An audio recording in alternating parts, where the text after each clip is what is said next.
Catus Maximus here. This is just a quick video about the difference between this Great Neck made in Japan and the Great Neck China. Great Neck used to be an American tool company that was relatively well respected, but they sold out and are just a name, and they're just garbage tools now, essentially. Kind of like Irwin, unfortunately. These wrenches were kind of during the transition era where they were made in Japan and then they moved manufacturing in China. The point of this video is that there are basically differences between the country that a tool is made. A lot of people, tools that are made in the United States or Germany, Japan, etc., are known for having good quality steels, good quality tools. But in the United States and Germany, you can certainly make very cheap tools.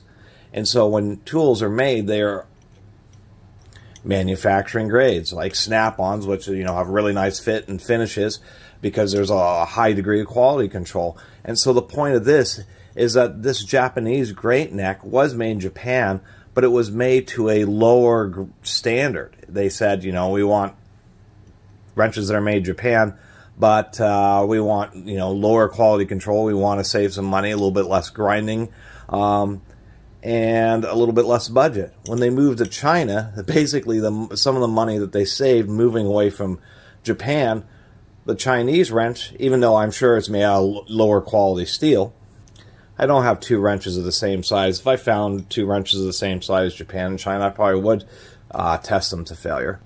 But the point is that when they moved manufacturing to China, they actually got a higher degree of quality control.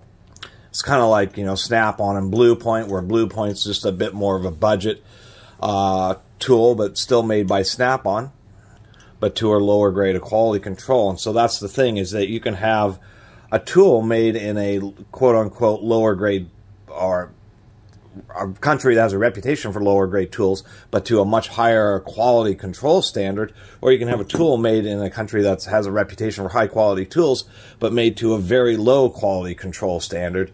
And really, which one is better in that situation? A tool made in a good country, but just, a cheap budget tool, or a tool made in a country that isn't known for the high quality tools, but having a much higher quality spec. And some of the things are obvious, like on this Japanese one, we can see that this brooch is just a square brooch, just super simple. Where they did do a little bit of rounding on the Chinese one, we can see that the chrome plating is actually, seems to be a little bit thicker on this Chinese one. We can see on the Chinese one, they did spend quite a bit of time polishing, grinding the outside surfaces of this wrench, and they're actually not bad, surprisingly enough. Things like this broaching, we can see that, surprisingly enough, it's pretty well centered. Same here. The jaw is actually reasonably tight. If we go all the way out, it's pretty tight. If we go all the way in, it's pretty tight. On this Japanese one, even though it's a much higher quality country, when Great Neck was sourcing these, they said, we'll take a lower quality standard when we're getting these. And the jaw has just quite a bit of play in it. It doesn't matter if you're forward or back, it still just walks all over the place. We can also see, like here, the broaching is not quite as symmetrical. It's actually pretty obvious. This one's almost just absolutely right in the middle. And this one you can see it's offset to the left here. And if we look on the back side here, it's actually pretty close. But you can see that this has kind of the sharp edge of the flashing. Once this is forged, smashed between two dies, there's some of the metal that smooshes out, and then this is what they're grinding off. And you can see they just ground just a little bit just to remove the sharp edge, and then threw this in for, a basic chrome plating. Where on this one, more effort was indeed put into grinding that off and making it smooth. And so that's essentially the point of this video. And I'm glad people pointed that out, and I'm happy to have been able to find a couple tools like this to exemplify it. Just because the tool's made in Germany or the United States doesn't mean that it's or Japan, doesn't mean that it's the best example of a particular tool. You can contract with a Chinese manufacturer or wherever and say, I really want the best wrenches that you guys can put out.